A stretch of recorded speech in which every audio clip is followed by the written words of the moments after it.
Greetings everybody, welcome back. This is QuinXen and we're doing red building blocks. Red building blocks. Yeah, I forgot the name just a sec. Alright, so if you thought last episode was a lot,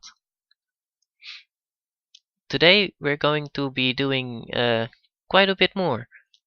Thankfully you can always just come back and review these videos for yeah, in case you forget something. Unless, of course, something changes which make things invalid. But in that case, I'll probably delete these videos and make updated ones, so there's still no problem. Right, let's get on with the redstoning. As you can see here, there's something that looks a bit complicated over here, but it's not really that much. So what I'll tell you is the way redstone acts when it's on non-solid blocks. And I'll call them non-solid because slabs aren't non-solid, and neither is glowstone. However, there are also a bunch of non-solid blocks which redstone can't even be placed on. Yeah, you'll find out which blocks those are as you go about trying. It's not like I need to tell you about every single one of them. Yeah, let's get on with the lesson, shall we? Alright, when you place redstone like this, glowstone being transparent but still redstone placeable. The same goes for slabs, although even though the redstone looks a bit different on slabs, that's because slabs don't physically, a mixture of both, don't visually block off the redstone, which makes it not revert to dots. However, yeah, glowstone does do that. However, they still act exactly the same, so it's just yeah, a visual. What this does is it lets you transfer redstone upwards. The same for glowstone, since they work exactly the same. Yes? Alright. Well, the difference between using this and normal blocks is obviously the cutting off. But here's the interesting part about this. It doesn't work downward, which is a bit odd, but it's still useful, I guess. That it doesn't work down. Obviously this is useful. Because, well, you could cut off redstone without having to place too many blocks.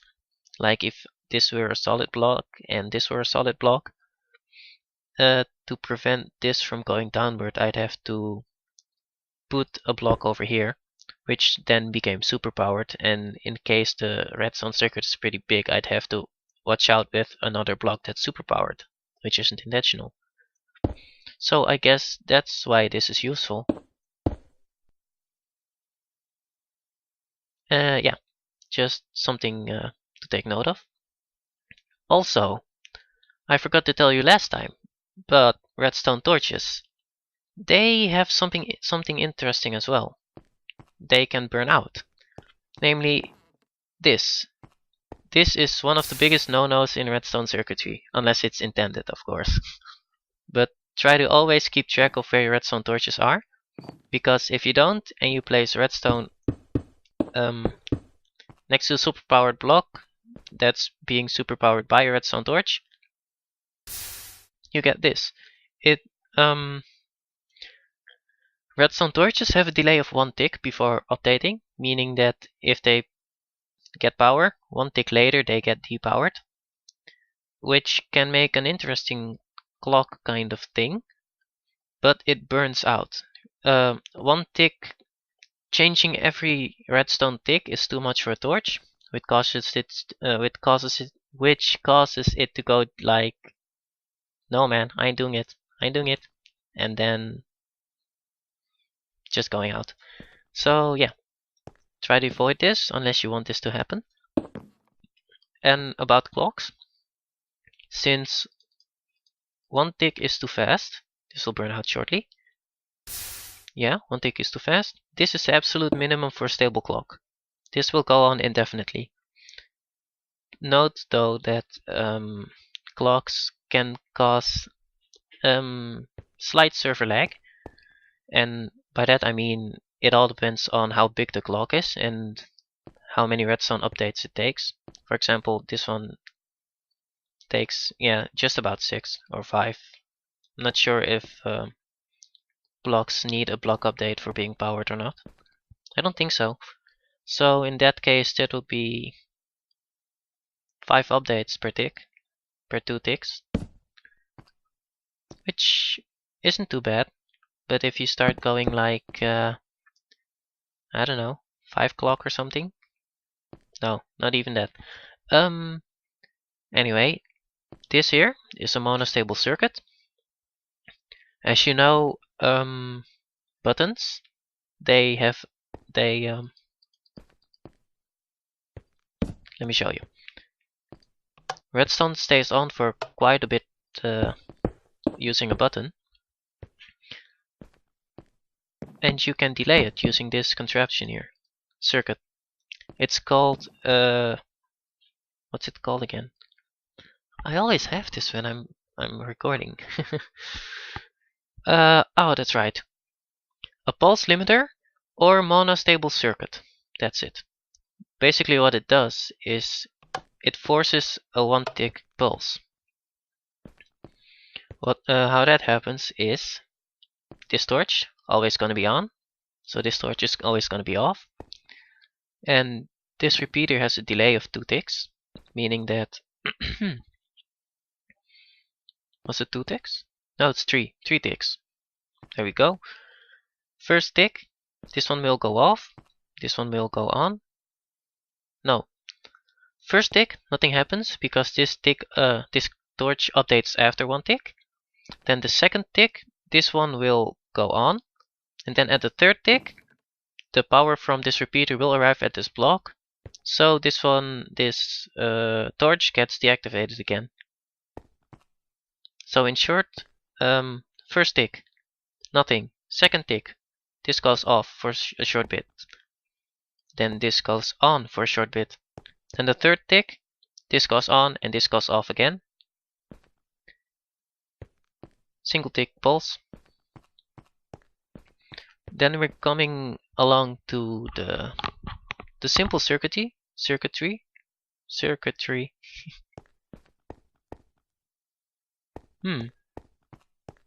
Alright.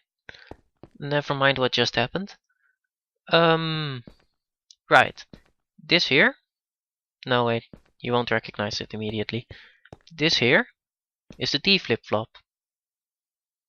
What happens is it basically lets you turn a button into a lever. Yes? Alright. Press button. Power. Press button again. No power. You can activate it by either giving the redstone here power or superpowering this block. These blocks. It doesn't really matter as long as these redstone dusts get powered and depowered again. And this is also a dflipflop that doesn't use pistons. In my opinion, it's a bit faster, but it's also a bit bigger. But I think it's a good trade-off because since it uses no pistons, it's completely silent. I tend to use this one quite a lot, even when I only have space to make this one. I still try to fit this one in. It's just my preference though. This one uses a monostable circuit to deactivate this repeater for just a single tick, which locks this repeater in place so it doesn't update. Because if you were to remove it, this would turn into a 1 tick clock, which would probably kill this torch again. So what happens is monostable circuit deactivates this torch, this repeater once. This repeater gets unlocked. We'll get an update from this dust again, so it's locked in on state. Then this repeater will lock itself again because it's will get turned on again, because it's only a single tick off, and in that single tick, this repeater gets power, and after that tick, it gets locked again in the powered state. Alright, so with this repeater in the powered state, this dust is powered as well, which deactivates this torch, which deactivates this what's it called again? Dust. So actually this circuit has two outputs, namely this one and also this one. And they switch. So that's pretty useful to know as well.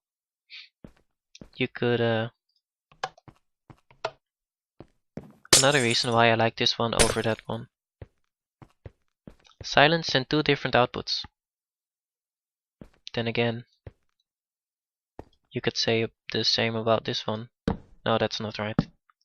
That's not right. Forget I said it. Okay, let's see. Ah, right. This one here is called an RSnor latch.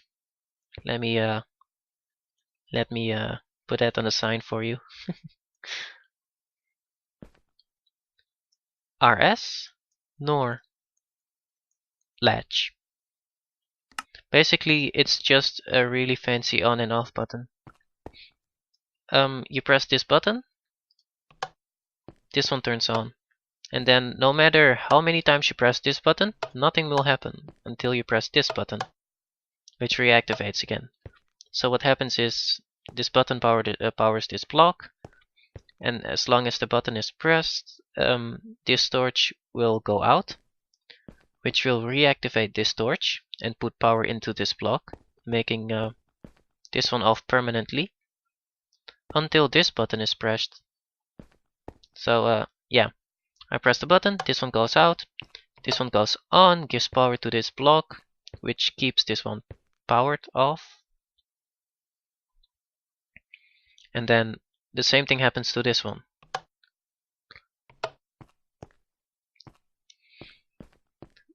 Not quite yet. First, I'll show you some more circuitry. I'm only using these lamps to show you which of the levers is on and which one is off. Alright, this one is called an AND gate.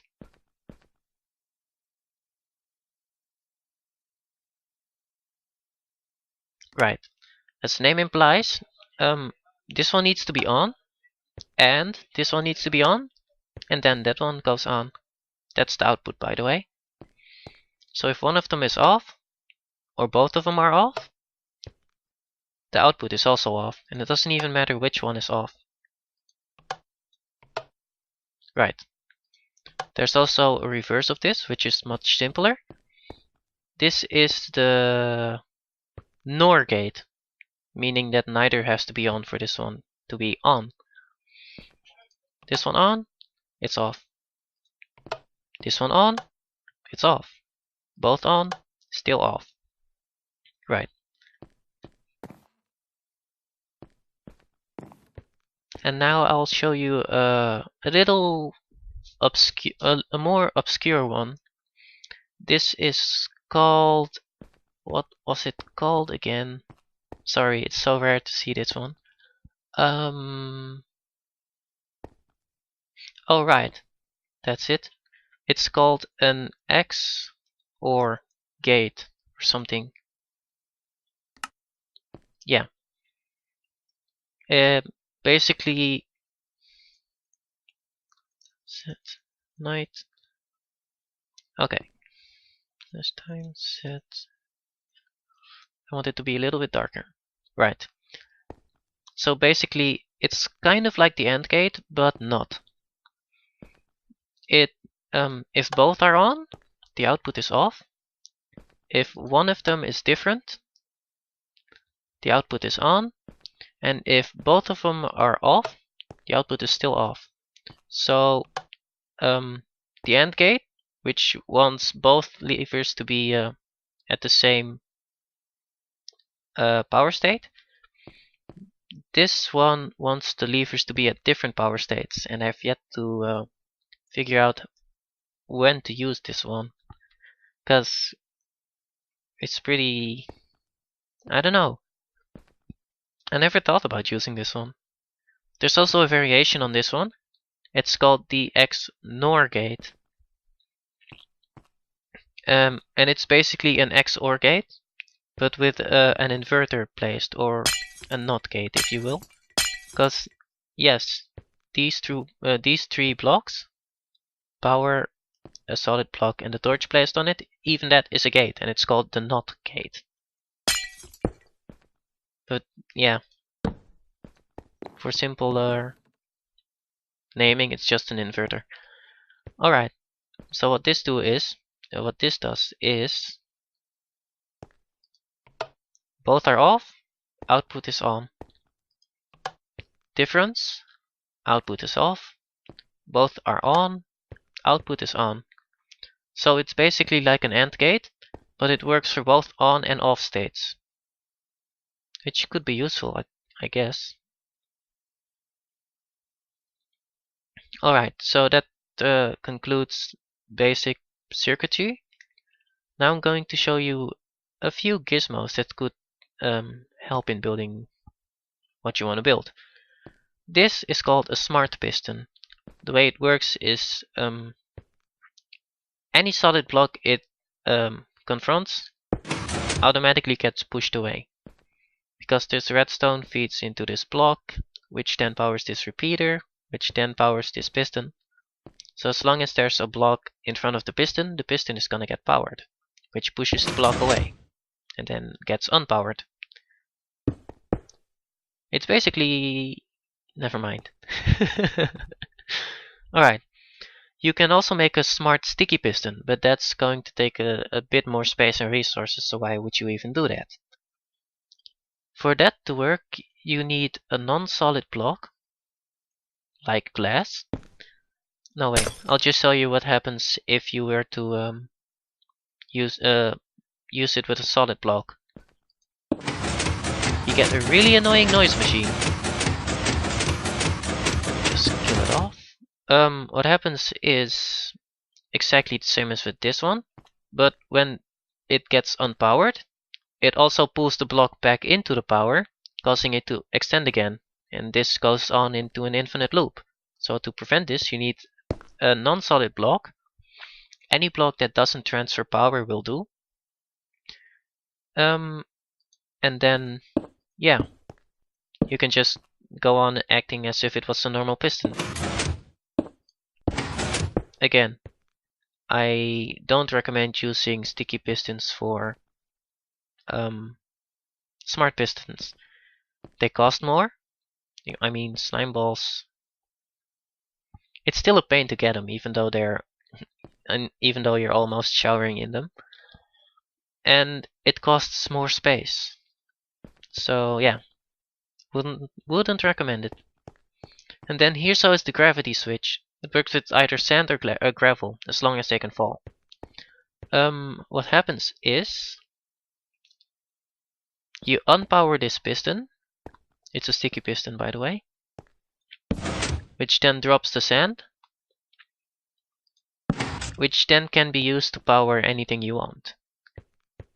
Of course, you could also do it like this. Right? You unpower the piston, and this one's just here to power the sand. And then there's this one. You may not recognize it in this state. Wait, let me just get a bow. Hint, hint. Yeah, you may not recognize it in this state, but you've already seen me use this one. It's in my base. It's the arrow detector. It used to, in olden times, it used to be so that there had to be particles going through this block for it to actually get updated. However, in the same patch that made wooden buttons, pressure plates now immediately update regardless of circumstances. Which is good, but I still haven't updated my own home yet. So yeah, you could use this. Also, you need to note that it doesn't work when anything other than the top half of the block is hit. So yeah, you need to get a bit accurate with that, because it'll only work at the top half. Or on the pressure plate itself, of course. But where did the arrow go? That's weird. Alright. Let me show you something useful over here. This is called a double extender. Basically what it does, it doesn't need lamps, but no, never mind. I'll just use stone. Basically what it does is double extends. I mean, like a regular piston would extend this stone up till here, but this piston gets pushed by a piston, which pushes the stone once more. English is hard. Just kidding. Yeah.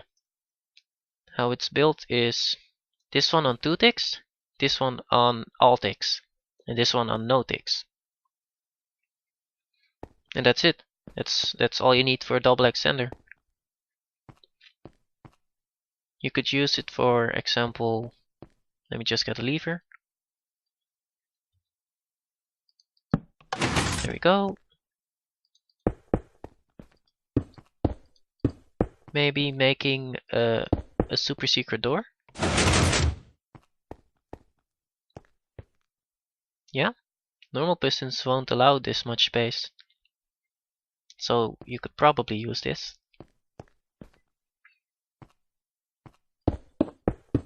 There's also a triple extender, but that one costs a lot of space. It's worth it though. Alright, so here we are at the tracks, and you'd think that detector rails and what are these things called again? Powered rails, that's what they're called. You'd think that detector rails and powered rails are the only redstone related rails, right? All rails are redstone related. Try saying that again. All rails are redstone related. However, oh, I forgot to torch it. Okay. You could also make a track switcher, and that's basically powering and unpowering a track. Yes, unpowered, right, powered, left. And I'll tell you how it works. Like you even need an explanation. I'll tell you how it needs to be powered though. As long as this track, the track itself does, and not the block below it, gets regular power, it'll change. Meaning that the block under it or next to it needs superpower. That's it. That's all there is to it. Also note that it's the same here.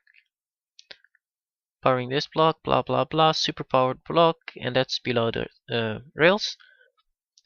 If you surround a powered rail by rails on all sides, you confuse it to the point that it doesn't know what to do anymore. It gets completely disabled. Remove one of the rails and it works like normal again. So keep that in mind as well. Congratulations on holding out this long. Now I'll be showing you the different redstone utensils. Utensils? Accessories. No, main components. Yes. This here is the dispenser. It dispenses items, obviously, but it also has an interesting quirk, and I'm not sure if they're going to change this in the 1.5 update. However, I'll show you anyway, and that is... No, wait. I need to show you the slow way first. Alright. Let's put in a stack of redstone. What else? And then I'll make a clock.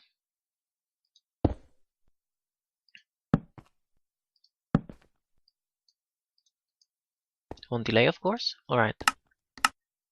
Yes, it fires every 2 ticks. Okay. Now let's make a 1 tick clock that doesn't burn out. And I'll be using a pulse limiter for that.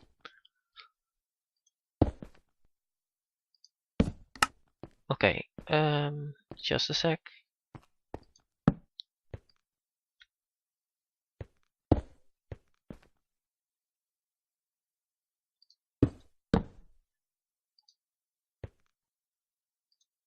Okay. Now let's see how fast this dispenser goes when used together with a pulse limiter. I forgot to set the delay. Nice. What's going on? Oh. Odd. Yeah, these two need to be both on 1 tick delay. Alright. See this? This is a 1 tick clock.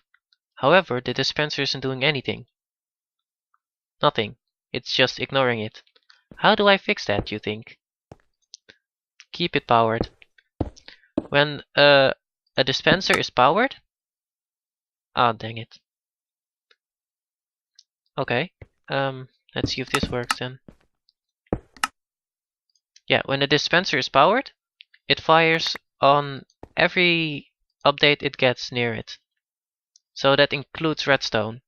So then in this case, you're not using the 1 tick clock to power the dispenser to fire it. You're basically using this 1 tick clock to update this dispenser every single tick, which would go at this speed. Oh. It's a lot faster, right? And it won't burn out. So that's a nice trick you can do with dispensers. And it's empty already. Alright, well, this is the sticky piston. I'm pretty sure you already know everything there is to know about it from the previous video and the previous part of this video. Same for normal pistons. This is TNT. Light it and it explodes. Yep, alright. This is the oh right, that's why I put them in a row. You already know everything there is to know about them. However, I'd like to remind you that pistons are non-solid blocks. And you know the thing about solid blocks, right? They carry power through them. Well, pistons don't do that. So, something to keep in mind. Redstone lamps. They are solid blocks.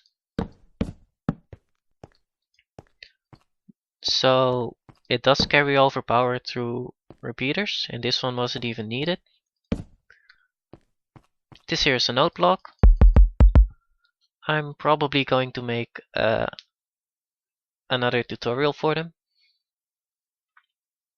But for now, I'll just tell you they are redstone activated and they are solid as well. Yes? Alright. Trapdoor. You can activate them with redstone. Depending on the state, goes open or closed. Same for excuse me, fence gates. Same for doors. And here are iron doors. You can't open them normally. The only way is using redstone. You didn't see anything. Alright, you did. All this dispenser dropped me was a bow. Alright, alright. Yeah.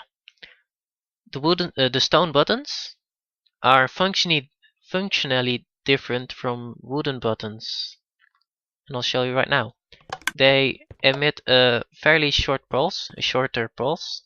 And from what I can see, it's a 2-tick pulse. However, during editing I'll probably show you what it is exactly with I don't know, slow motion or something, maybe even a frame stop. Anyway, wooden buttons emit a 4-tick pulse from what I can see. Again, we'll probably make it more apparent during editing.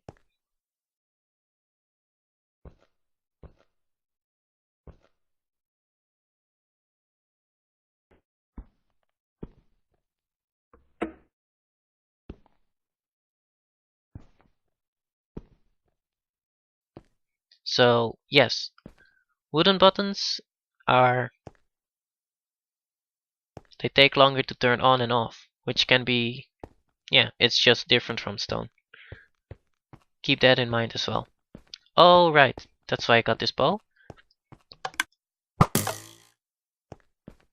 Yep, wooden buttons can be arrow triggered as well.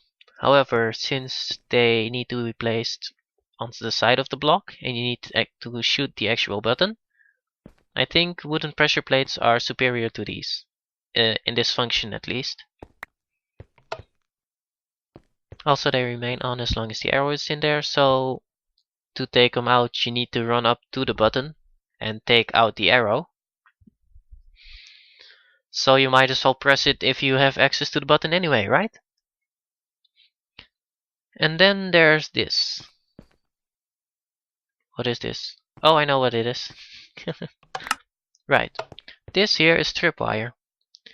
Stand on it and it superpowers both of these solid blocks, which then power both of these lamps. Alright, now you can obviously destroy the string here, but when you do that, it gets triggered anyway, shortly, briefly. Could be pretty dangerous if you're, I don't know, dismantling a trap or something. TNT maybe, huh? But there's a way to prevent this, and that's by breaking it with shears. See that? Nothing happens. It's completely safe.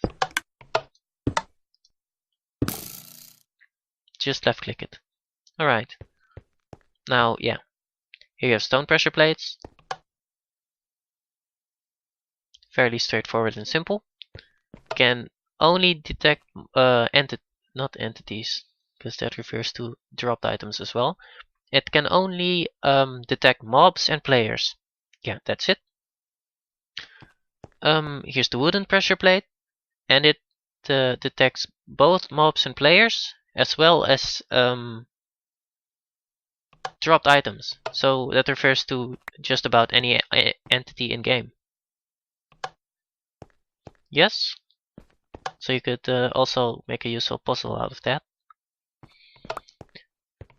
And that concludes part 2 of the Redstone Basics tutorial. Well, this second part isn't exactly basic, it's more a bit, I don't know, intermediate or something.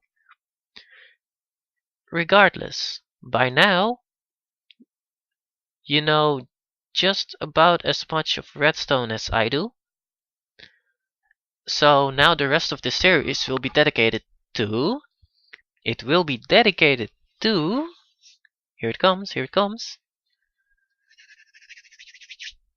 Contraptions. And I say contraptions, but I also mean mechanisms, doohickeys, and whatchamacallits. Yes, all of those. So, until the next video, bye bye.